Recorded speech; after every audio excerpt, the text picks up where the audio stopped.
Graça e paz, meu irmão, gratidão damos a Deus por vivermos mais um belo e maravilhoso dia. Hoje, dia 3 de novembro de 2025, nós continuaremos na difícil missão, de fazer devocionais em cima do livro de Provérbios. O livro de Provérbios tem todos os livros têm grande dificuldade, mas Provérbios tem uma dificuldade adicional, assim como o Eclesiastes também vem para a mesma linha, porque a gente está lendo um capítulo e os versículos, ele faz 2, 3 versículos que falam uma coisa, e um outro conjunto de versículos já fala outra, depois ele volta a falar de novo aquilo que estava falando, e depois ele aparece um versículo ali, aparentemente de forma solta. Claro, isso dentro daquilo que a gente percebe, mas tem, assim, grande... com muito, vamos dizer assim, com muito cuidado, com muito zelo, principalmente pelos estudiosos, você acompanhando, dá para você entender a lógica por que ele foi montado dessas formas. Eu tenho uma certa dificuldade, a gente faz o nosso devocional, às vezes ler uma coisa ou outra, escuta um pouquinho ali, mas a gente faz algumas leituras, mas a gente tenta fazer o nosso devocional principalmente com base naquilo que a gente busca no Espírito Santo, tá? E a gente reconhece, tem horas que a gente consegue um pouquinho mais profundo, outras vezes a grande maioria não, mas a gente faz com todo o coração, a gente faz com toda a alegria, com toda a vontade de alguma forma ter o coração para você que não, que às vezes até entende que o Senhor é bom, mas você acaba insistindo em viver de forma equivocada. A gente, principalmente nós que somos homens, somos especialistas nisso, No provérbio de hoje, que é o provérbios número 3, a gente vai lá no capítulo 7, ele diz assim, não sejas sábio a teus próprios olhos, teme ao Senhor e aparta-te do mal. Salomão, aqui sempre, e ele começa vamos dizer assim, a trazer sempre os provérbios de uma forma normal, com a expressão filho meu, Dá uma ideia que ele está tratando só como seu filho, mas filho de uma forma geral, Todos nós, ele como rei, ele seria até o pai de uma nação ali, vamos dizer assim. Então, é uma expressão que tem uma amplitude muito maior do que apenas o seu filho, por exemplo, poderia ser o próprio Roboão. Ele tinha outros filhos, tinha. Mas vamos considerar ali o próprio Roboão, mas a gente acaba criando uma amplitude para mais. E, logo muito claro, nesse versículo 7, não tem muita dificuldade. Ele diz assim, não seja sábio a teus próprios olhos. Não adianta você formar a tua sabedoria simplesmente pela visão que você tem em você. Não tem. Nesses salmos, ou nesses salmos não, nesses provérbios, assim como nos 2 provérbios anteriores, um assunto que ele está recorrentemente trabalhando é a questão da sabedoria.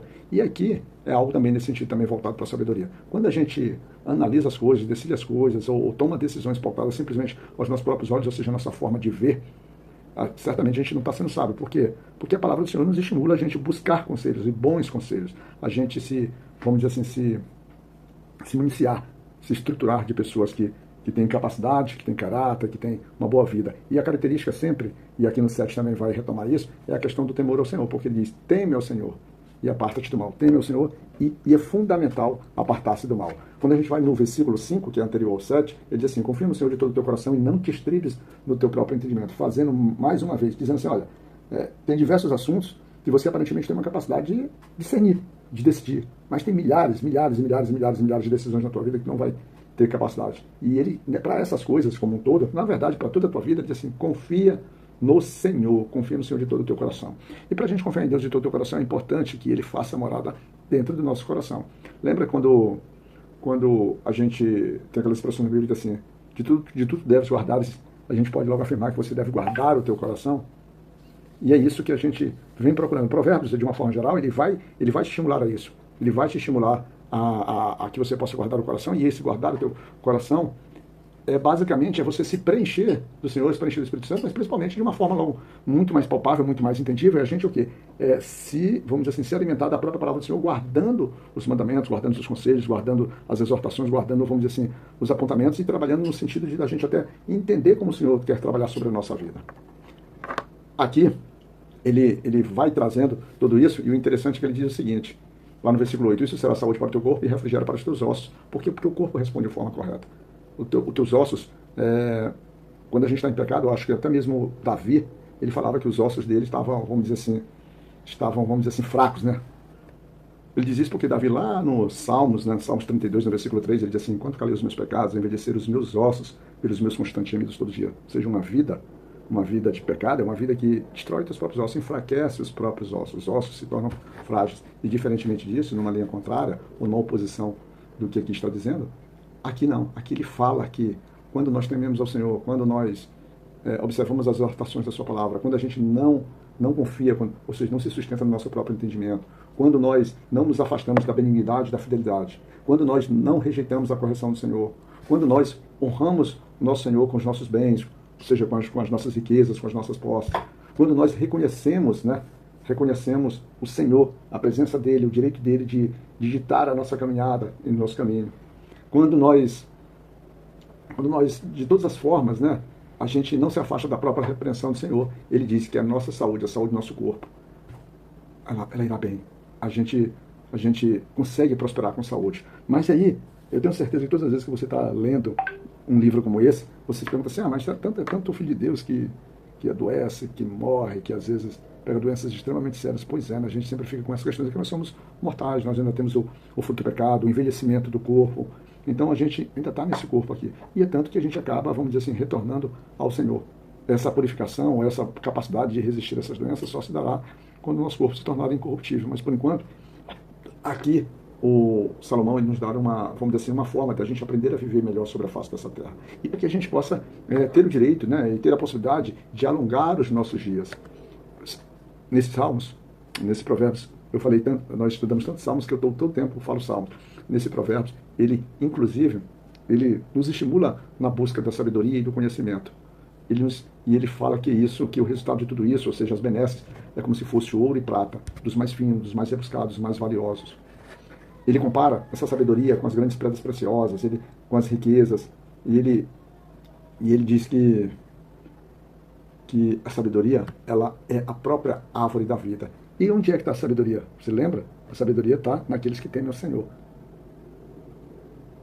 Ter sabedoria sem temer ao Senhor não é ter sabedoria. E ele vai trazendo aqui. E ele vai e diz o seguinte, no versículo 21. Filho meu, não se apartem essas coisas dos teus olhos. Guarda a verdadeira sabedoria e o bom senso. Olha como é maravilhoso, né? O Provérbios tem muito disso. Ele tem alguns pontos soltos, outros que se ligam. Assim, fica até difícil para a gente escolher um versículo apenas e aprofundar apenas nesse versículo. Porque ele é muito lindo, ele é muito magnífico. A gente tira lições muito, muito notáveis. E o grande desafio no livro de Provérbios é a gente começar a viver isso na forma prática, né? O interessante, ele fala aqui nesse livro, por exemplo, no versículo 27, ele diz assim, não deixe de fazer o bem a quem o merece, este tem em tuas mãos o poder de fazê-lo, né? E isso na vida prática eu posso, como testemunho, eu posso citar, por exemplo, o meu amigo Moraes, lá na cidade de Manaus, que eu mandei a minha filha para casa dele, nem eu consultei, simplesmente disse, irmão, eu preciso que minha filha vá aí resolver uns assuntos, e se você pudesse acolher ela aí na sua casa, ele de pronta mão, ele, seu filho Leonardo, sua filha Sara, sua esposa Marlene, eles receberam ela. E ela ficou lá um bom tempo. E a generosidade, a bondade, o suprimento, tudo isso, inclusive na dificuldade dela retornar, ele não pensou duas vezes, ele foi lá e ele comprou a passagem. Eu liguei para ele e disse assim, meu irmão, você me criou um grande constrangimento na vida. Mas eu sei que ele fez tudo aquilo de coração, porque na mente dele, na cabeça dele, ele entendia que tinha o poder de fazer aquela bondade. Tem um efeito de gratidão por coisas que nós já fizemos por ele, mas ele, reiteradas vezes, vem fazendo coisas pela gente.